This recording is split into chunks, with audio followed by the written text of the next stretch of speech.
capitalismo, ¿qué es eso? Este es el primer punto de la conferencia que titulo Orígenes y límites del capitalismo. La conferencia la divido en tres partes. La primera es esta, se titula así, ¿qué es eso del capitalismo? La segunda es orígenes del capitalismo y la tercera es límites del capitalismo.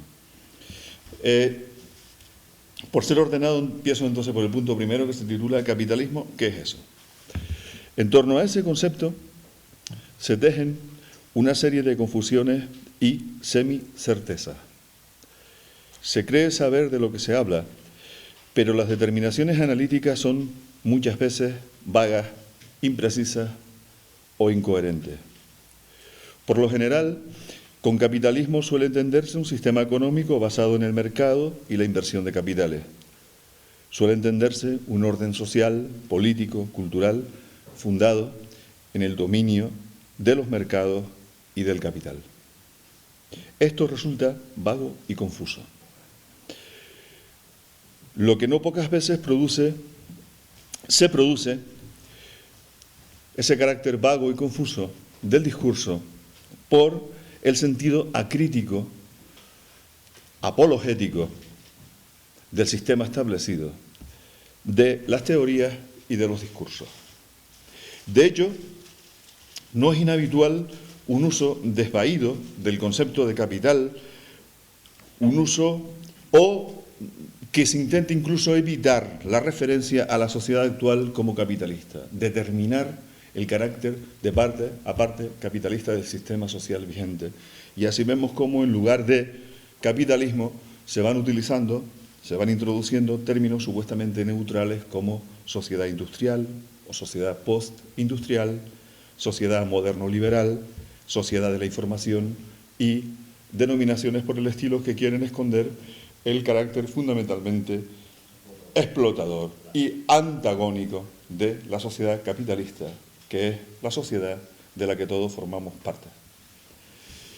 Ante esto, entonces, voy a defender lo siguiente, que capitalismo es la denominación exacta para la sociedad actual, que es una determinación irrenunciable para un pensamiento crítico de la realidad presente, pero, claro, también que la crítica tiene que ganar siempre de nuevo claridad y precisión para saber a qué nos referimos cuando hablamos de capitalismo.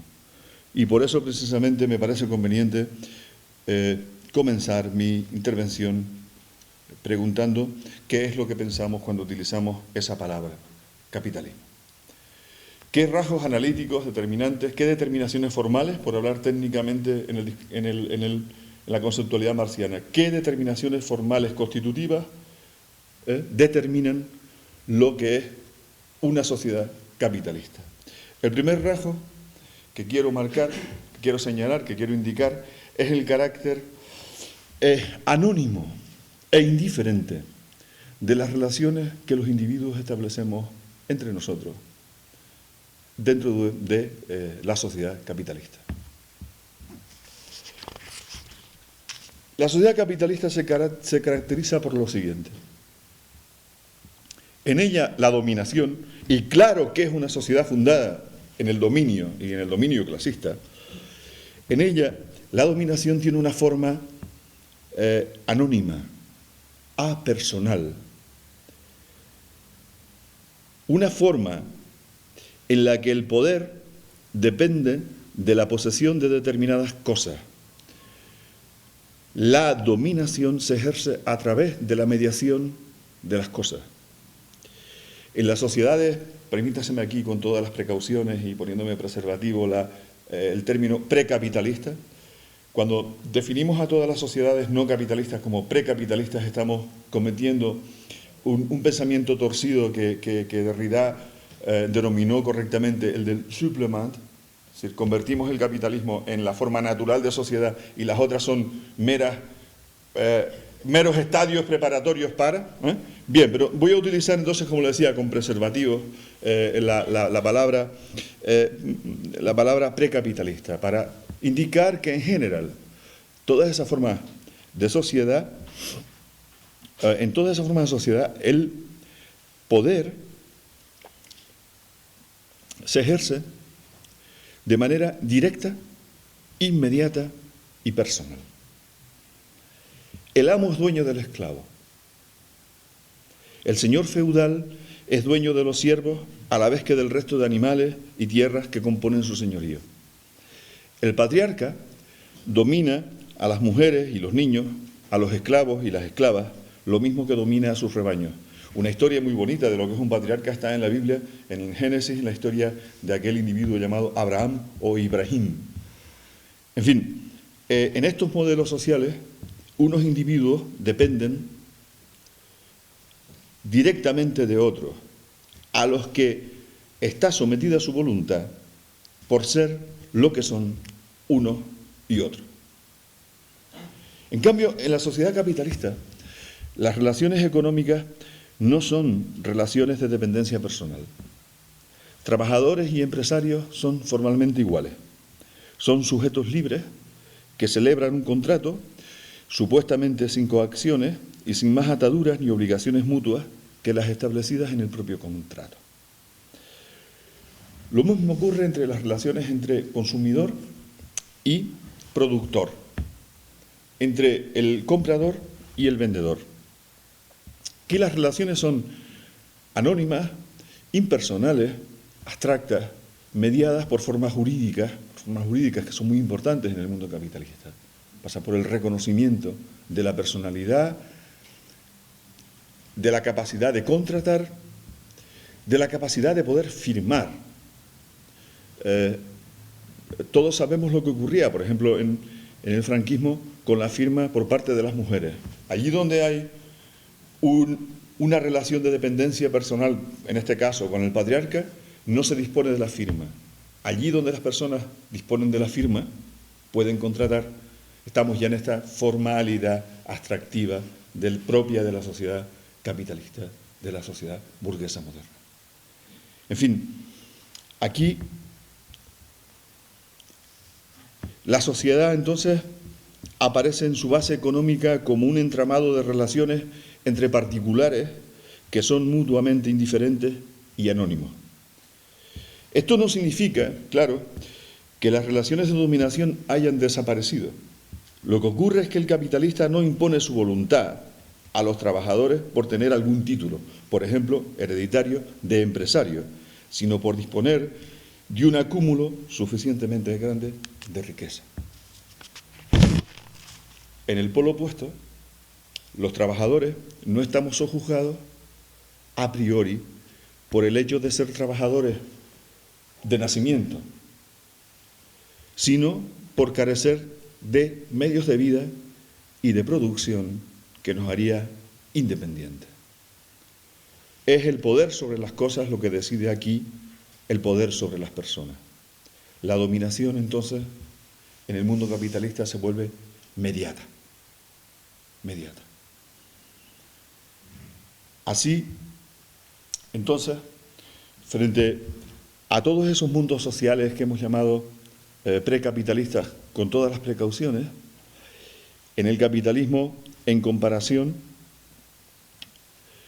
con esas formas de poder personal, inmediato, aparece como abstracto, frío, despersonalizado, volátil.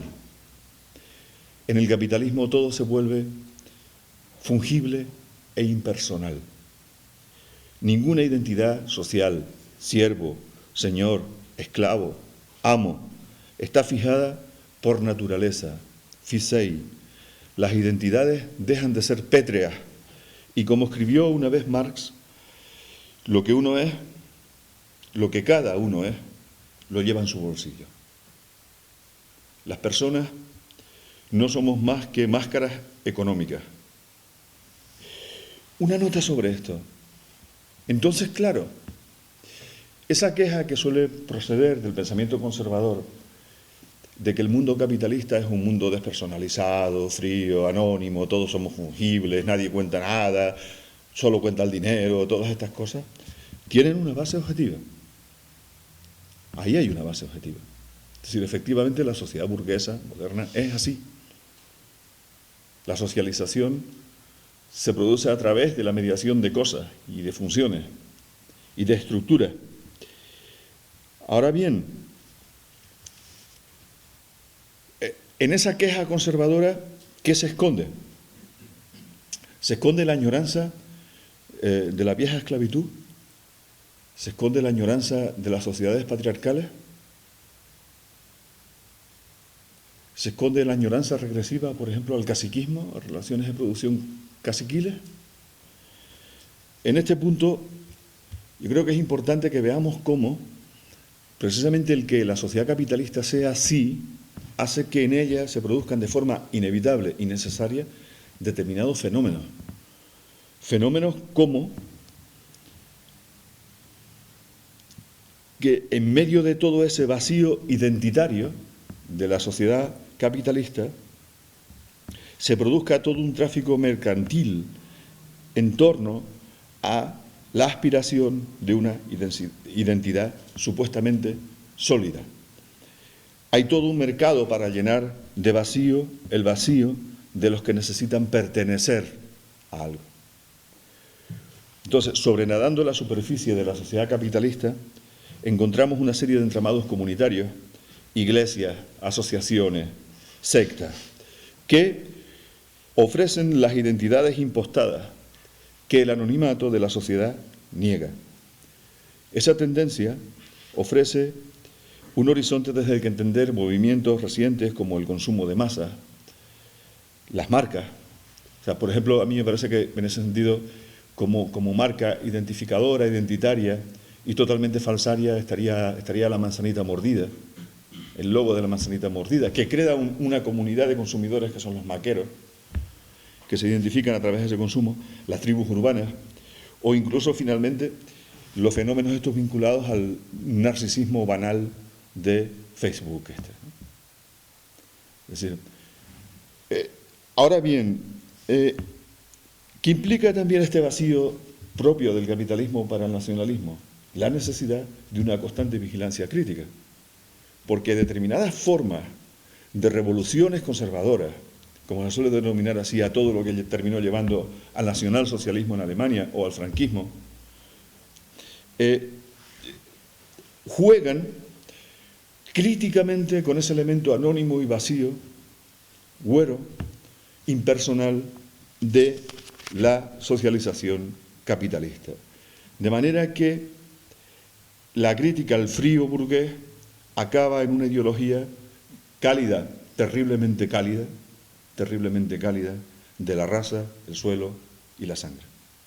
En fin, todos esos fenómenos compensatorios de lo impersonal del capitalismo no suponen, como ustedes pueden imaginar fácilmente, una negación del capitalismo mismo como forma social, una crítica al capitalismo, sino que en tanto que compensación indican hasta qué punto la frialdad calculística de las relaciones capitalistas han penetrado todo el mundo de vida.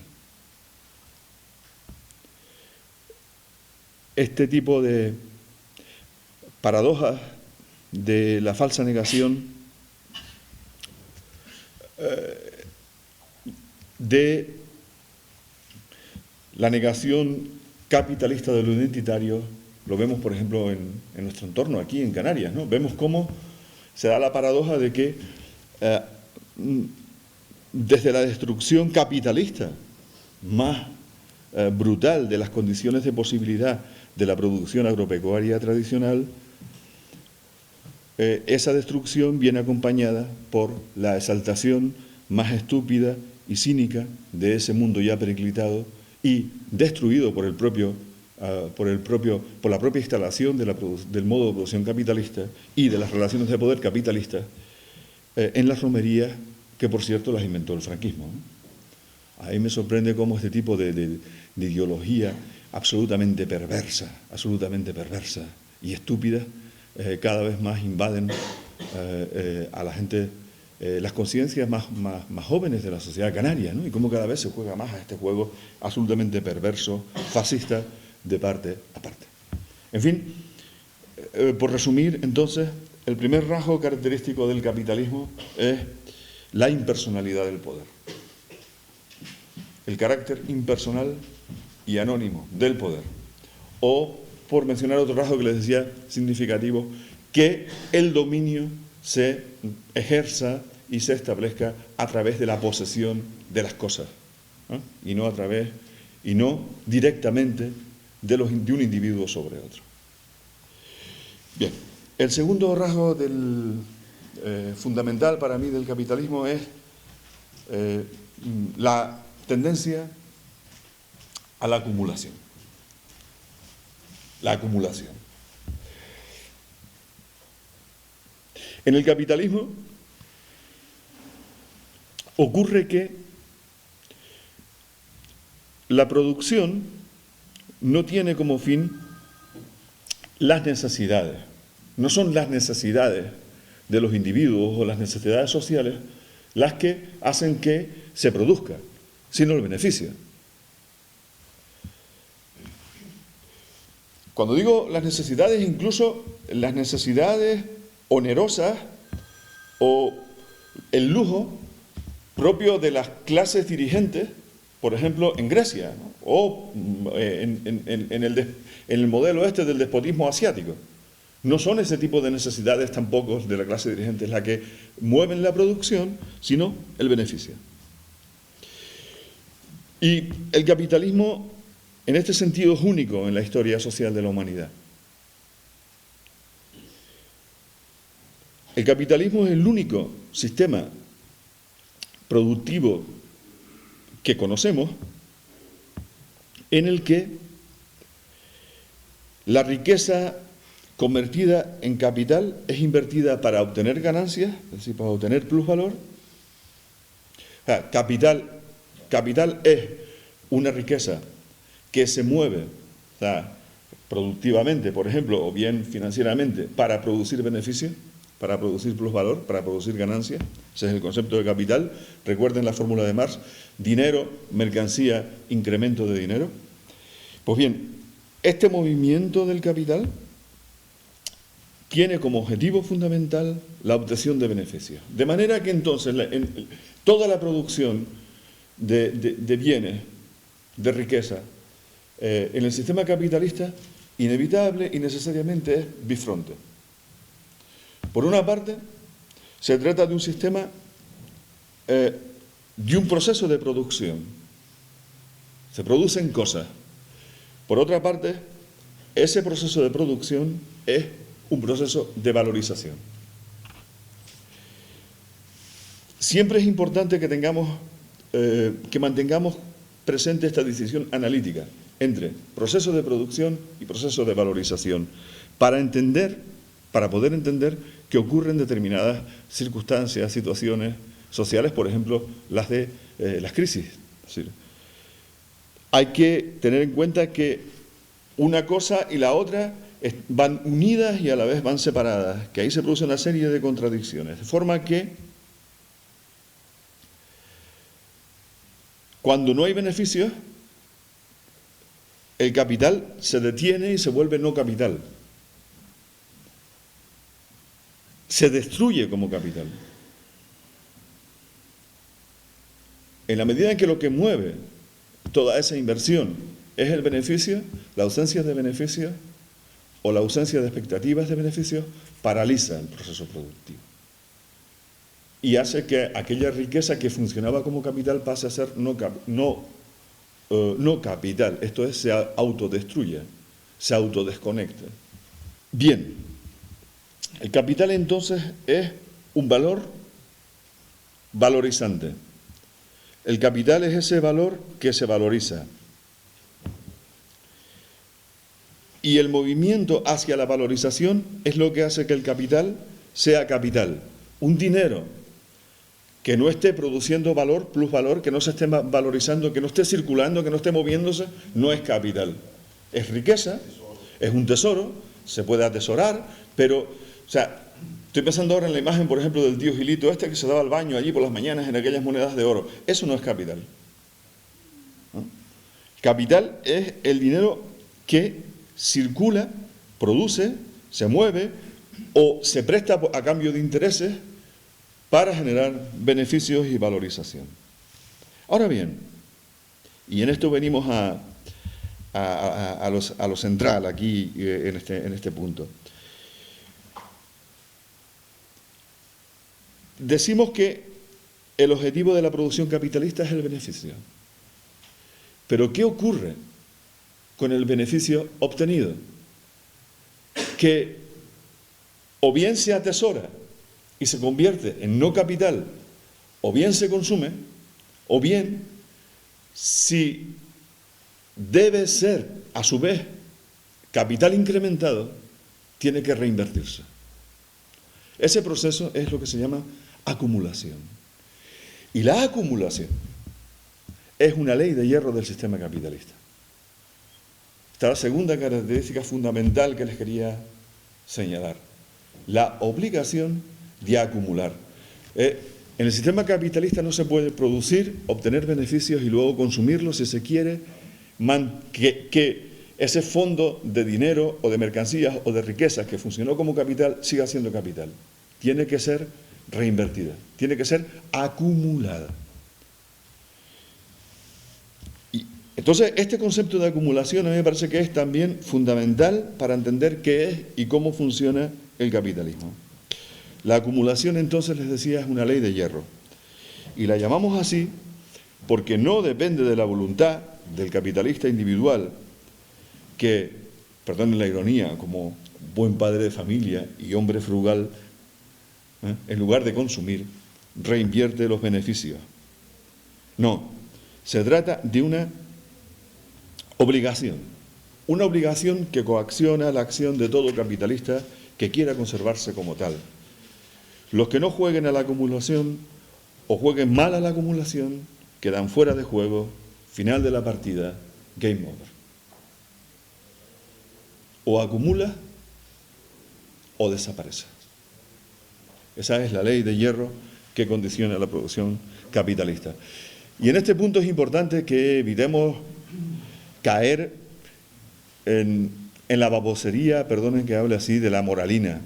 Esta moralina que vive uno tanto en los medios de comunicación hispánicos que tanto asco dan, ¿no? Esta moralina de no, lo que ocurre es que la avaricia, el ser humano es avaricioso y la avaricia produce tantas desgracias, mira tú, la cantidad de gente arruinada por la avaricia y estas cosas, ¿no? Mira, la acumulación, cuando los capitalistas se mueven por la fiebre del beneficio, buscan el último resquicio del plusvalor, el último resquicio del tiempo de trabajo que el obrero le tiene que entregar. Esto no es una cuestión moral, esto es una exigencia del sistema capitalista mismo. Aquí sobran entonces todas esas soflamas curanganeriles sobre la avaricia, te estoy copiando, Ramiro, y cosas por el estilo. El capitalista actúa siempre. Estos son palabras de Marx como funcionario de su capital. Y si no, el amigo Bultesa lo dice bien, él tiene que ganar dinero. ¿No lo han oído? Entonces... alguien que se sorprende. Claro, exacto. Y esto lo oí una vez, ironizándolo, en una película. No hay que preocuparse tanto. Al fin y al cabo, los capitalistas siempre actúan por amor al dinero. Sí. Entonces, la acumulación, ley de hierro del sistema capitalista. Recuerden, este elemento anónimo de la socialización, cósico, frío, ahora la ley de hierro de la acumulación. En esta ley de hierro de la acumulación, a partir de ella es fácil comprender entonces que inevitablemente el sistema capitalista lleva a crear mercados cada vez más amplios y concentraciones de capital cada vez más impresionantes. Se desprende igualmente del concepto de capital que cuando se dan en un ámbito social o geográficamente restringido, como pasó en su momento en Inglaterra, grandes acumulaciones de capital, se exija entonces la ampliación de los mercados y el círculo de la circulación, esto es, por utilizar un término de mi admirada Rosa Luxemburg, la exportación de capitales. Esto es, el colonialismo y el imperialismo están contenidos en el propio concepto de capital. Y por cierto, para ejemplificar lo que ocurre con esto, yo creo que tampoco tenemos que mirar tan lejos, ¿no? Ni remontarnos a la historia inglesa. Si lo tenemos aquí hemos visto cómo desde el momento que nuestros concreteros, nuestros sanitarios, o nuestros mejor insanitarios, nuestros concreteros, nuestros insanitarios y nuestros hoteleros acumularon masas significativas de capital, se lanzaron como una plaga de langosta sobre el último grano de arena que había ahí desde Algeciras a Namibia y se inventaron al mismo tiempo unos artefactos ideológicos impresionantes como aquello de la Gran Tacnara, la Macaronesia y todas estas cosas, ¿no? Pobres compañeros de Cabo Verde, ¿no? La que les va a caer encima.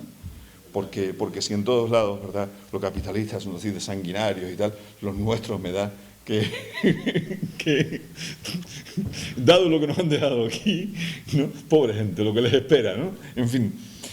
Entonces, está claro esto de la acumulación. Esto es otro rasgo fundamental y en ese concepto de acumulación va aparejada esa tendencia del capital siempre a, cuando se acumula y no puede valorizarse en un sitio, trasladarse a otro, por tanto colonizar, por tanto invadir, o bien, cuando sea necesario, amputarse, destruirse como capital. El último rasgo que quería mencionar a partir de esto, como ven, son cuestiones muy formales todas estas, ¿no? Y que nos llevan entonces a comparativamente con otras formas de producir propias de la historia social de la humanidad, ver cómo en el capitalismo tiene como una determinante fundamental de su forma de ser la mutabilidad. Los movimientos del capital aparecen como un completo y constante transvestismo. Puede tomar cuerpo en mercancías circulantes, salarios, medios de producción obsolescentes, fondos crediticios, capital financiero, capital ficticio, capital comercial, capital prestador de servicios, incluso, y esta es otra forma importante de acumulación, capital que, bajo determinadas condiciones, puede momentáneamente desaparecer de la circulación bajo la forma de infraestructuras públicas, de transportes, por ejemplo. Al mismo tiempo, el capitalismo propicia una constante revolución de los fundamentos técnicos de la producción. Desde la manufactura atomizada hasta la fábrica fractal, robotizada y digitalizada, hay, cómo dudarlo, toda una historia evolutiva que no podemos negar. Desde los inicios del capitalismo financiero en el siglo XIII o XIV, por allí en Venecia, hasta las formas bancarias que mueven capital ficticio, fondos de inversión, estos hedge funds y cosas por el estilo de hoy, pues hay una evolución técnica en el movimiento. Eso hay que reconocerlo. Es decir, el capital ha sido capaz de mutar, trasvestirse, investirse bajo múltiples formas y sin que esto nos lleve a olvidar lo siguiente. Y es que nunca se da, o no necesariamente se tiene que dar, que lo tecnológicamente más avanzado desplace sin más lo más anticuado, sino que se dan complejos procesos de rearticulación espaciotemporales, de manera que la alta tecnificación de diseño en un punto, pongamos por caso en Barcelona, se interconecta con el trabajo infantil, cuasi esclavo, en otro punto, pongamos por caso Pakistán o las zonas offshore de Filipinas. Y el producto final, las zapatillas, Nike o lo que fuere, encarna ambas cosas a la vez. El capitalismo high-tech del diseño unido a el trabajo infantil, esclavos o las maquiladoras. Entonces hay mucho como la esa revolución permanente de la estructura productiva no significa que una cosa sustituya a la otra, sino que la desplaza muchas veces en el espacio. Que seguir aquí toda esta lógica. Por eso la geografía política del capital es tan interesante de seguir. Y, en segundo lugar, hay que tener en cuenta que los cambios de forma en los procesos técnicos no deben confundirse con cambios en la estructura social. ¿Vale? Por ejemplo, esto fue un error, yo creo, en cierto momento del marxismo, ¿no? Pensar que el predominio del capital financiero suponía una última fase en el desarrollo capitalista es un error. Pensar, como hacen hoy algunos teóricos, que el capital financiero es algo así como el software, frente al hardware que sería el capital productivo y que una cosa y otra se oponen. Yo creo que eso es un error. Es decir, lo fundamental es ver cómo en medio de todas esas mutaciones la estructura social fundamental permanece intacta. Y de hecho, y con esto voy a acabar esta parte, hay un hilo conductor fundamental que determina una unidad, una uniformidad estructural en medio de todas estas variaciones. Y es la explotación del trabajo asalariado como fuente última de la que emana el beneficio. Esto nos lleva entonces a una determinación final sobre qué es eso del capitalismo. El capitalismo, y acá acabo este punto, es una forma de sociedad basada en la explotación de los trabajadores desposeídos. Bien. ¿Alguna cosa sobre esto? Capital especulativo, por un momento, es capital real, en el momento que claro. Estamos haciendo, claro. Después deja de ser ya. Claro. Cuando se desinfla la burbuja, como ha pasado aquí, pues ya no hay ese dinero, ya no tiene valor. Se quedan papeles, nada más. Es que hay... En el último artículo que acaba de... bueno, ya está accesible, gracias a Dan, en Internet, ¿no? Que escribí, que se titula así, Catástrofe Capital. Hago en una otra pie de página una crítica precisamente al Vater y a teóricos muy importantes del marxismo actual, precisamente porque distinguen aún entre economía financiera o especulativa y economía real. Yo creo que esas son distinciones que pueden ser funcionales en un momento analítico, pero que desde el punto de vista del proceso social global hay que tener cuidado con ellas. Porque no ven que es el mismo capital, o sea, que es el mismo dinero. Y que lo que se produce aquí, en realidad, como vemos desde el principio, en el sistema capitalista es un proceso abstractivo, en el que todo de alguna forma es irreal, todo en definitiva es humo.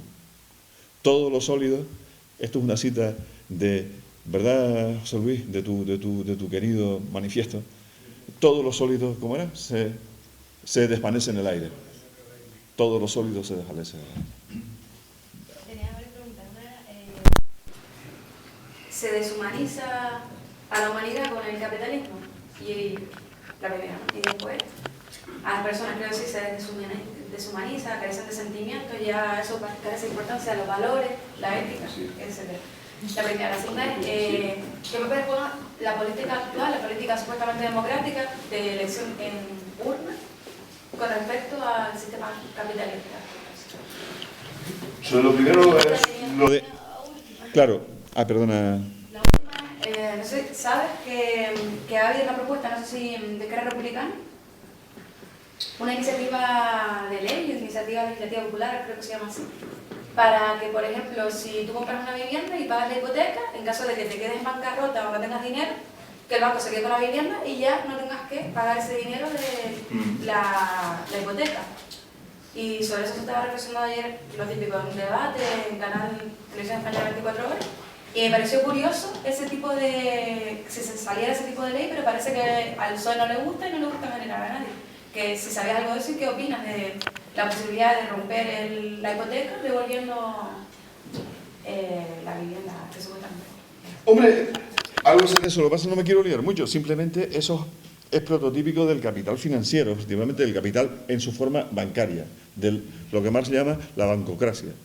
La bancocracia naturalmente te vende humo. Cuando tú compras una casa, hay alguien que la valora. ¿Quién la valora? una agencia supuestamente independiente, pero dependiente del banco. Tú no puedes elegir el tasador, lo pone la banca. La banca tiene esa empresa tasadora. Naturalmente la tasación la vas a pagar tú, ellos no te van a pagar la tasación. Y la tasación dice que la casa vale tanto. Y a esa tasación se vincula tu hipoteca, ¿vale? Y el crédito. O sea, que luego la casa, pues lo que ponga la tasación, pues eso a la hora de ir a venderla, sea mucho menos, o en algún caso más, o tal. Eso es una cuestión que al banco le interesa bastante poco. La ley hipotecaria española es española. Quiero decir, favorece a la banca, claro.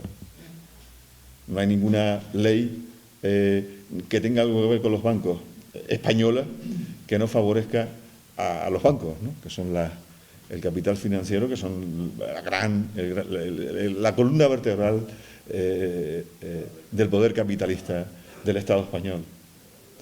Ahora, lo primero que me preguntaba, que es lo que a mí me interesa, porque estos segundos son temas que me parecen más de tertulia que de discusión teórica, la deshumanización. ¿Qué presuponemos con este término? Que había algo así como una humanidad verdadera que luego con el capitalismo se borró, se perdió, se prostituyó, se olvidó, se degeneró o lo que fuera. El supuesto fundamental de la concepción marxista de que seamos es que no somos, nos hacemos. Si la filosofía marxista es una filosofía de la praxis, no hay una naturaleza humana. En la tesis 6 sobre Feuerbach, el individuo es el ensamble de las relaciones sociales. Por tanto, el capitalismo no es un sistema social que deshumanice. Eso es un discurso. El discurso de la deshumanización, ese humanismo, suele vincular sobre todo al conservadurismo que les hablaba antes, ¿no? Al conservadurismo, a la crítica conservadora de la modernidad, que en el fondo es una legitimación de formas de poder inmediatas, de formas de poder directas, de estructuras sociales esclavistas, patriarcales, etc.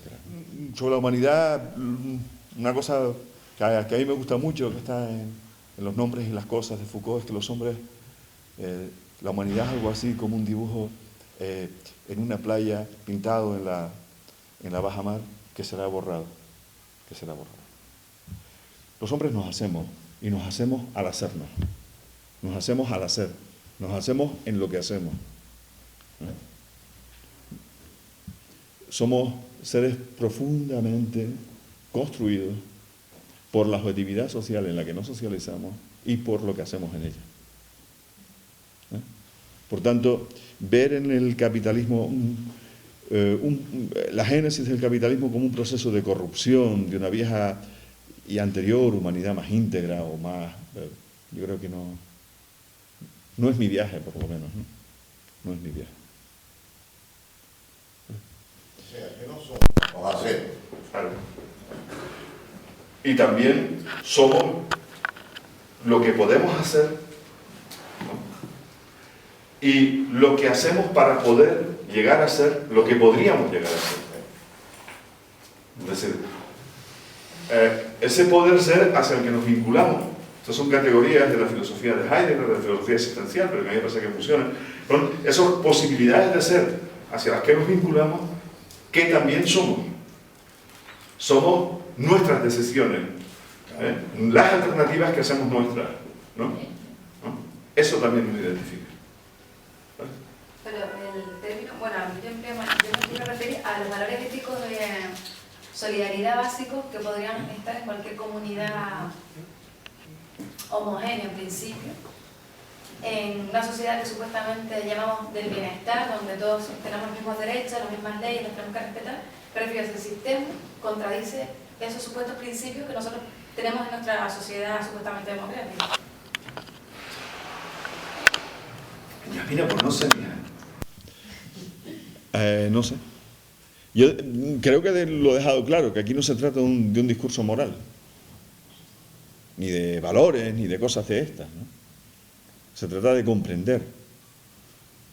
precisamente cómo se nos ha construido, qué somos, cómo pensamos, dónde estamos, en qué entorno estamos y, a partir de ahí, abrir también posibilidades de ser a partir de nuestra reflexión crítica.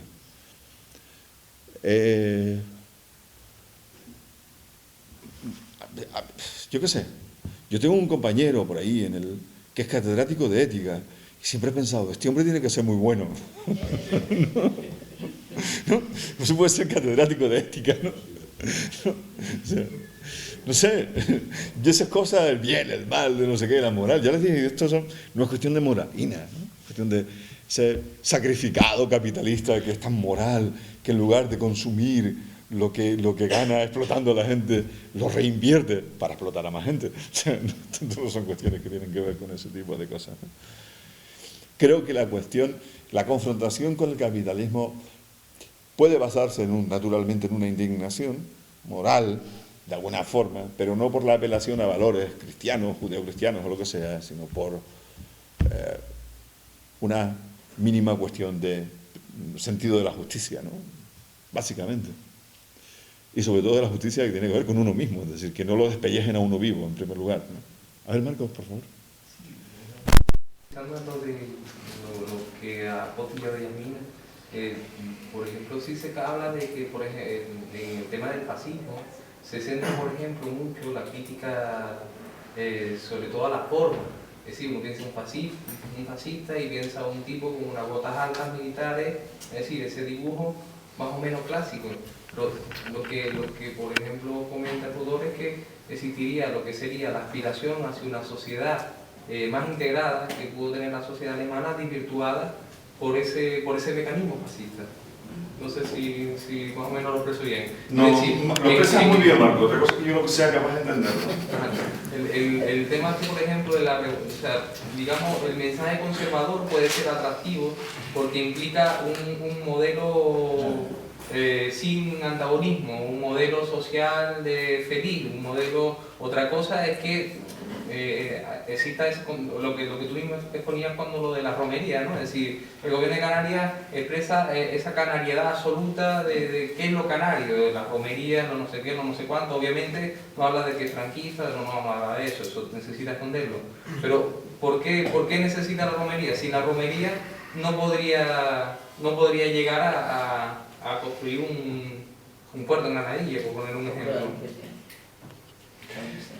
Entonces creo que dentro de la cuestión está que si la canariedad es la romería, Cerolo y los sabandeños, yo me borro, o sea, ¿entiendes? O sea, eso es lo que hay. Y todas esas, yo precisamente mencioné eso para que viéramos cómo nos podían estar vendiendo mercancía averiada. Te venden mercancía averiada porque efectivamente el mundo capitalista inevitable y estructuralmente va a producir ese vacío. Y va a producir los individuos nos vamos a sentir mal en tanto que fungibles.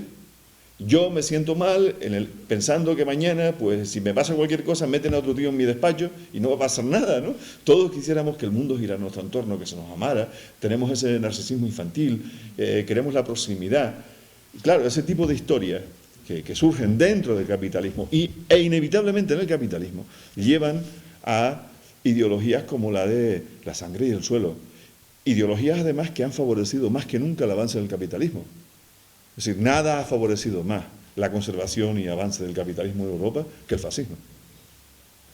Nada ha favorecido más el avance de la acumulación capitalista en Canarias que la coca. O sea, y yo creo que la de Snifar también, ¿eh?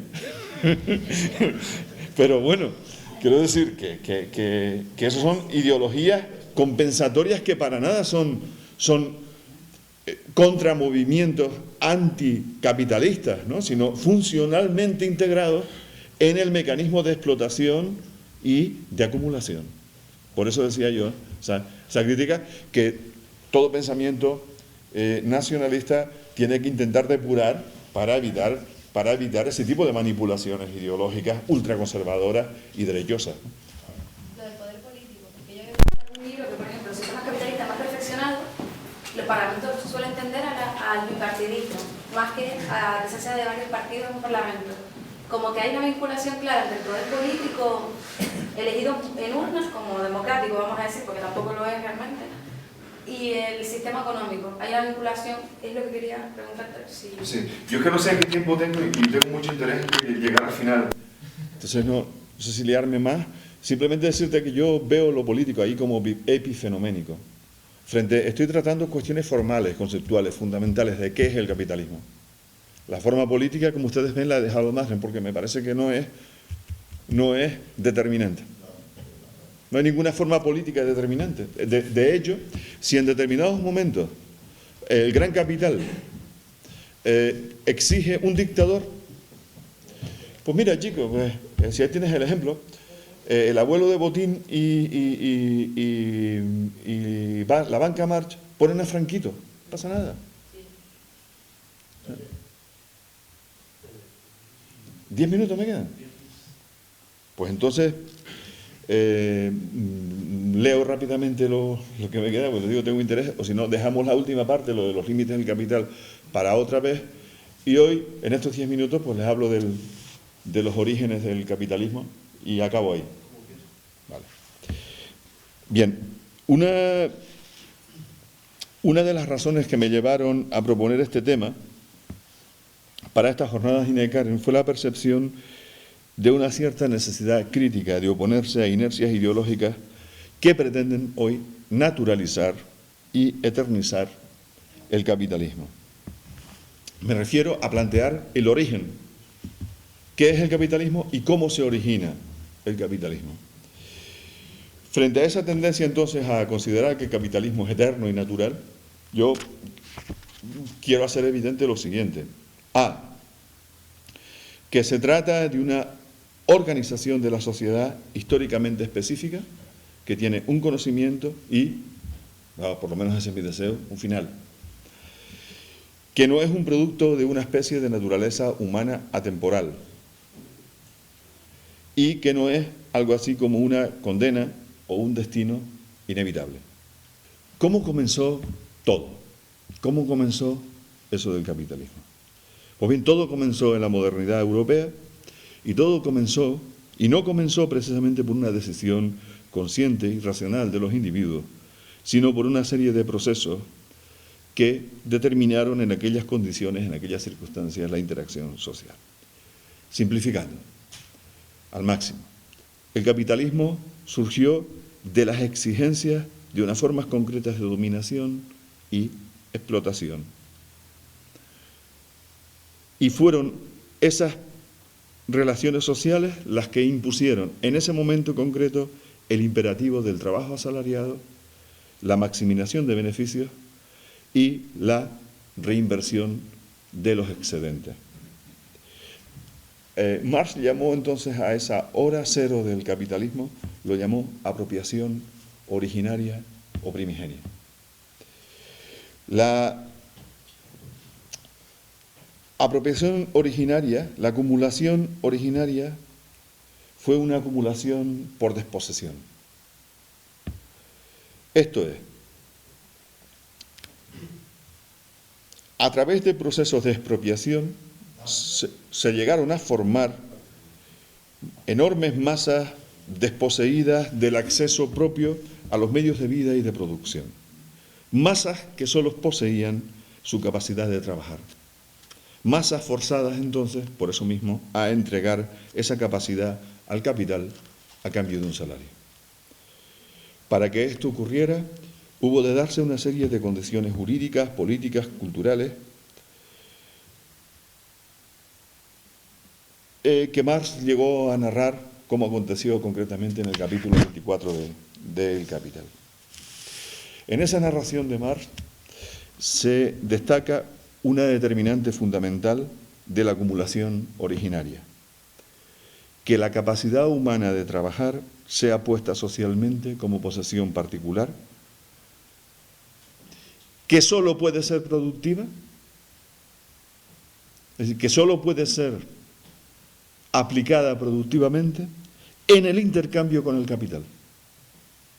Es decir, que los individuos convertidos en masas desposeídas fueran colocados en esa posesión, que su trabajo solo podía ser productivo si lo intercambiaba por un salario. Esa es la determinante fundamental. La formación en masa. Toda la producción de este individuo particular libre, como poseedor y enajenante voluntario, libre y voluntario, lo pongo entre comillas, de la mercancía fuerza de trabajo, sin más vínculo, sin más propiedad, sin más atributo.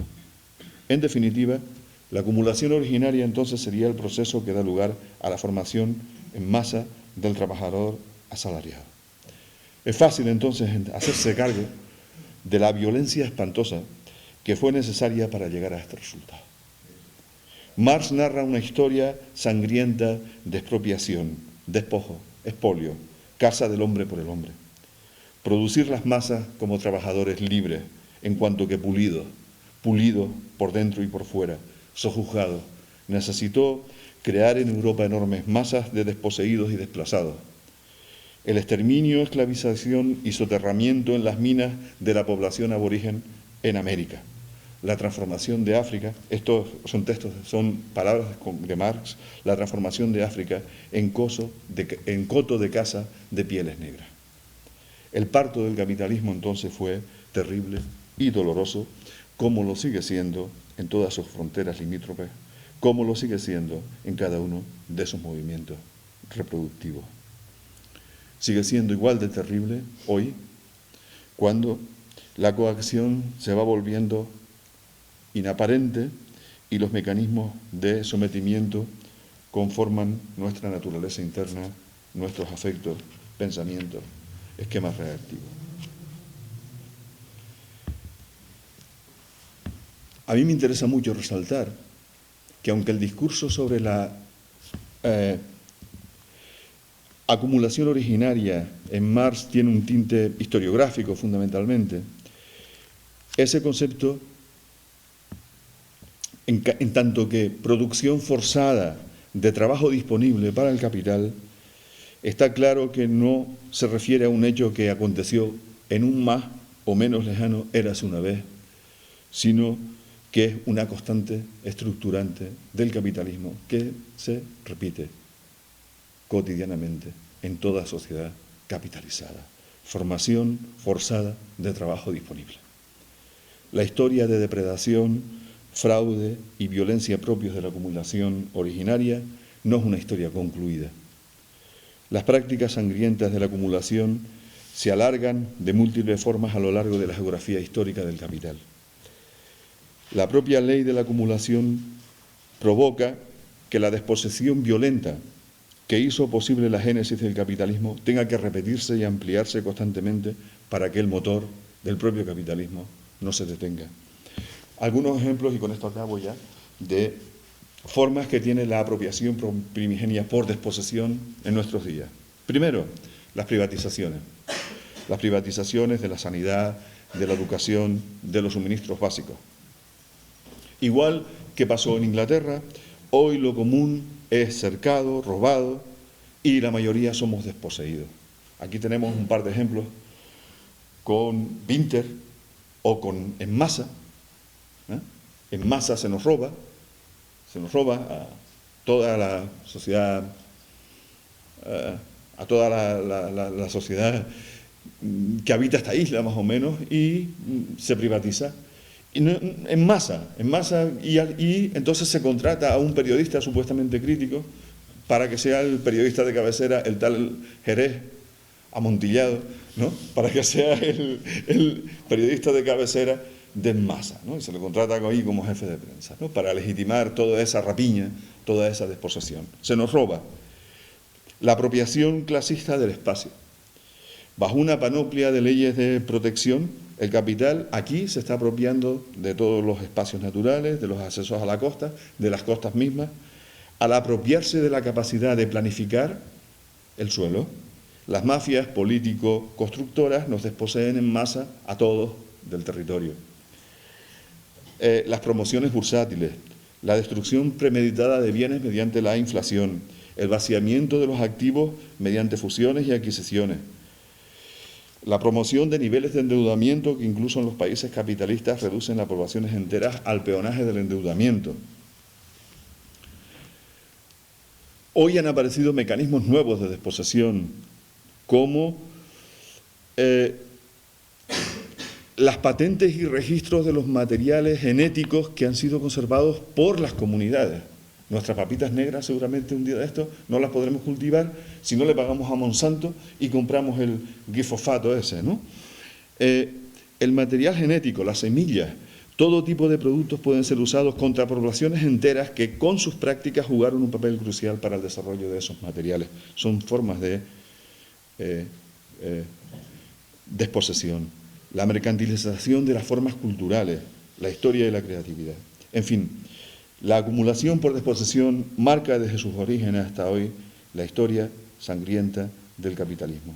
La violencia sobre los cuerpos, los sexos, la tierra, los medios comunes de vida, a través de ellos avanzan los capitales hacia su valorización. Y aquí acabo. Un pueblo inculto no es libre. Besa botas de tiranos. Teme a logreros caciques. Se arrodilla ante los amos.